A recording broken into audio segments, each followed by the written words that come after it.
Welcome back to the Garza Gaming Channel. Today we're going to talk about the second bonus update to 9.7. Additionally, we're going to talk about two awesome new features that YouTube has blessed the Garza Gaming Channel with, and we're going to talk about our Battle Pass giveaway, which the deadline is closely approaching. So we have a lot to cover, so without any further ado, let's get into it.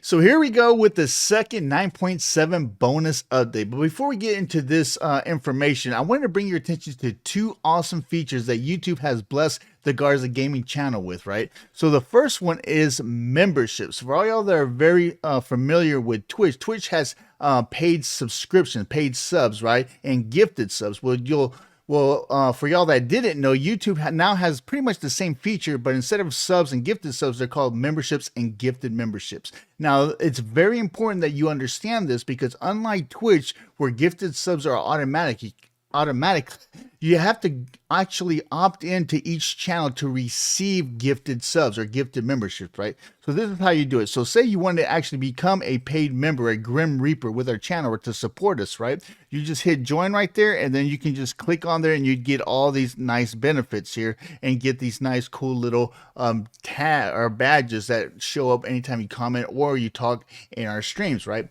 But to activate the gifted memberships, where if one of our very generous Grim Reapers decides to buy a gifted membership, right? The only way that you're going to be eligible to receive that is by up here. You see these three little buttons right here. You click that, go to gift settings, and then this is where you can turn it on or turn it off. Make sure that is turned on, right? Now, what's unique about the YouTube's version of gifted subs, right? Their gifted memberships is you do not have to be in a live stream to receive this. The way their system works is YouTube actually keeps an algorithm or keeps data on all subscribers to a set channel. So what it does, it sees who's the most active, right, on that channel. See who's watching the most videos, who's giving the most thumbs up, who's posting the most in the comments, and who's watching the most for live streams and participating in those live streams, right, in the way of the comments and chat. So what it does, it say you get a gifted sub package that comes in with one or two gifted subs. Well, those one or two gifted subs are distributed amongst all the subscribers in the channel, and the subscriber that has the most activity on the channel actually gets a higher chance of receiving one of these gifted memberships, right?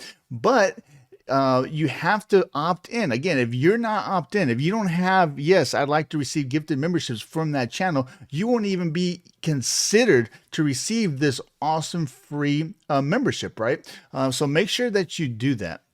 A second awesome feature is in the way of this super thanks, right? So now on every one of our videos, if I ever do a video that helped you out, and you're like, man, I wish I could buy that dude a cup of coffee or a beer. Now you can do that. This right here, this little heart with the $sign, this super thanks is very similar to a super chat in our stream, right? The only difference is, some people work throughout the week. Some people go to school, so they can't really come into our live streams and give, support the channel with super chats or donations, right? But this is an awesome little new way of supporting the channel, right? Just on our videos. So all of our videos will have this. So hey, man, if you have any spare coins out there and you don't know what to do with, hey, we'll take it. We appreciate any support we can get, right?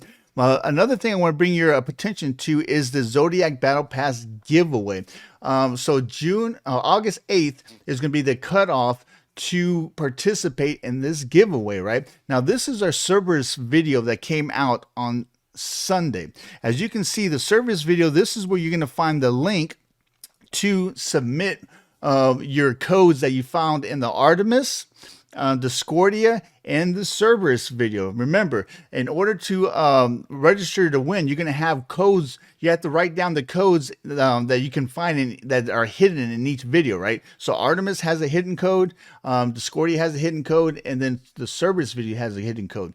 Once you have all three codes, with Cerberus being the last one, right?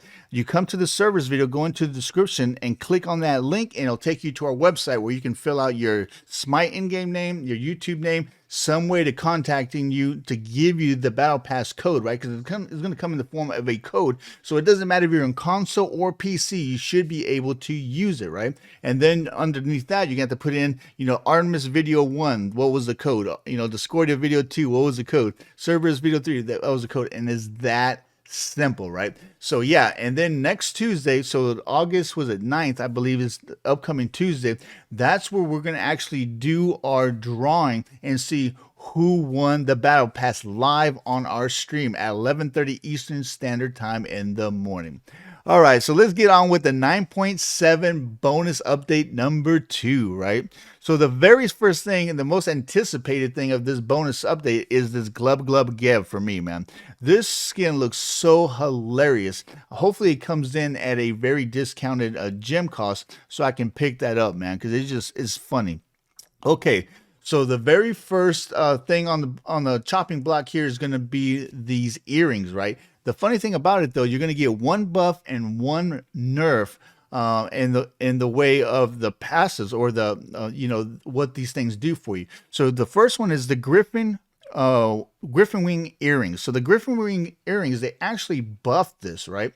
I don't think a lot of people were using it, to tell you the truth. So what they ended up doing is decreasing the basic attack damage penalty from 15% to 10%, right? So they reduce that penalty by 5%, allowing you to do 5% more damage. So that's a pretty good buff for that earring. Now, the Sphinx's bauble, we all knew this was going to happen, and I'm going to show you exactly why this nerf came about, because tomorrow I'm actually releasing a Nox video where I made a 60 plus CDR Nox and just went ham in arena with that 60 plus cooldown reduction. All right. And then I also tested this on a Hercules and went ham in arena with a 60 plus cooldown reduction of Hercules, man. It was hilarious. That Hercules was unkillable because of the high cooldown reduction. So now you're going to see why it was important that they go ahead and nerf this, because we were causing that much havoc in arena. Dude, I can't even imagine what was going on in Conquest and some of the other game modes, right? But anyway, at the tier 2 of the Jeweled Stud, they decreased the physical power from 30 to 20. They decreased the magical power from 50 to 30, which is a pretty big hit, actually. Once it blossoms into the Sphinx's bauble, right? What they ended up doing is decreasing the MP5 from 30 to 20, but more importantly, they decreased the item passive cooldown reduction cap from 60% to 50%. So now 50% is going to be the cap on your cooldown reduction that you can stack, right? Now, is that going to be enough for people to stop using this? I don't know, man. I'm going to have to test it and see, to tell you the truth, because some of the gods that are really benefiting from this item, it's not about damage as much as it's about having that CC factor as quick as possible. So even an added 10% to some gods might still make this a good item to use on them, like a Nox, right? Or a Hercules. So I'm going to have to see and test it out and see how it works out once this goes live on Tuesday. Now, a set, they actually nerfed her Dispel Magic. So magic protection debuff has been decreased from 10, 12.5, 15, 17.5, 20% to 10% across all ranks from the beginning to the end, which is a 50% nerf late game, which is huge, dude. Very huge. And for some reason, Capri got hit again, man. Capri, I mean, maybe he's very popular in Conquest, because I don't know nothing about Conquest, but I can tell you I've seen hardly no Capris in the last month in arena, man. I mean, if I did, maybe one or two at the most, but so few that I don't even remember the last time I seen a Capri in arena, right? And he just continues to get nerf. So what they ended up doing is taking one more step and nerfing his ult, right? So his Scarab's Blessing, they decrease the movement speed that you get from this buff when it's on you, right? From 20, 25, 30, 35, and 40% movement speed to 20, 22.5, 25, 27.5, and 30. So they reduced your movement speed that you get when you have this buff on you by 10% late game. They also decrease the amount of health you get when you get resurrected, right? When you get revived from 25, 30, 35, 40, and 45% where you originally got to 20, 25, 30, 35, and 40%. So they reduced it by 5%. You're going to get 5% less health when you get revived by this ult. Yeah, I wish they'd stop messing with Capri, man. First, they freaking nerfed and made him a little bit less tanky, and now they're starting to mess with his with his abilities, which is not cool, dude. Now, Kali, her marked for death got nerfed, and I'm not surprised about this because she's very strong, especially in arena. So her marked for death, to decrease the heal that she got on kill for a marked target by 20%. So it went from 80% to 60% upon a kill, which is pretty significant actually. And then they decreased the percentage of physical penetration on that marked target from 10% and then 1% per level to 10% and a half of a percent per level. So in essence, total, they decreased it from 30% to 20% penetration on that marked target, which is a pretty significant nerf on that. So it looks like Kali's ult got pretty well nerfed, to tell you the truth. Now, Olar, his exposed weakness, right? They decreased the physical power buff in bow stance from 25, 30, 35, 40, and 45 to 15, 20, 25, 30, and 35. So late game, they reduced it by 5. Actually, it looks like they reduced it by 10 across the board. I'm sorry. Yeah, so it looks like they decreased it by 10 physical power across the board, which is a pretty big hit, actually. And then his Hail of Arrows, they decreased the physical power scaling from 100% to 90%. So they reduced that by 10%. Now, again, I don't see too many Olars in arena, but the funny thing is, if you do see them, they're either really, really good or really, really bad. There's really no in between, to tell you the truth. He's a niche type hunter. I can tell you he's probably one of my weakest hunters because I just haven't played him enough to really get him down.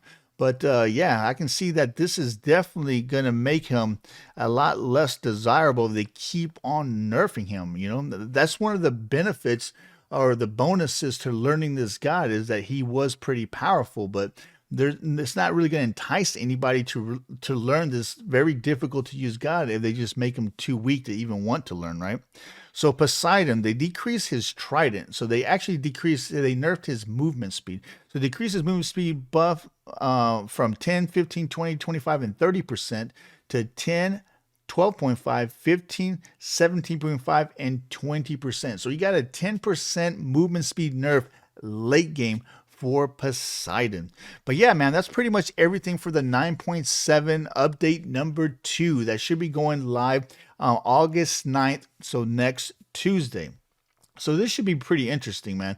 Now, the next big update should be the 9.8 update, right? And who knows, maybe we'll get you know, some new intel on the new upcoming god. About this time, they should be starting to leak that. So I'm going to have to do some research to see, you know, who they think is going to be the next god to come into Smite. A lot of rumors are saying that it's possibly going to be a new hunter. I hope it is, to tell you the truth. I definitely welcome another ranged god because I like playing hunters and mages, right? But anyway, that's our 9.7 update number 2. Again, don't forget about our Zodiac Battle Pass giveaway, right? The cutoff for that is going to be August 8th at midnight Eastern Standard Time. So make sure you watch our Artemis video, make sure you watch our Discordia video, and make sure you watch our service video that just came out last week, and write down those codes, man. And then in the service video, don't forget to go into the description of that video, click on that giveaway link, which is going to take us to our website, and then just fill it out. It's that easy. And the best part about it is you do not have to be present to win. That was the whole point about getting your contact information. If you're on our stream and we pick your name, that's awesome. But for some reason you got to work that day, you just can't make the stream, don't worry about it, man. If you win, I will email you that code. No worries, man. Again, if you're new to the channel, don't forget to hit that subscribe button. I'm Dark Garza, your OG on GC. See you next time.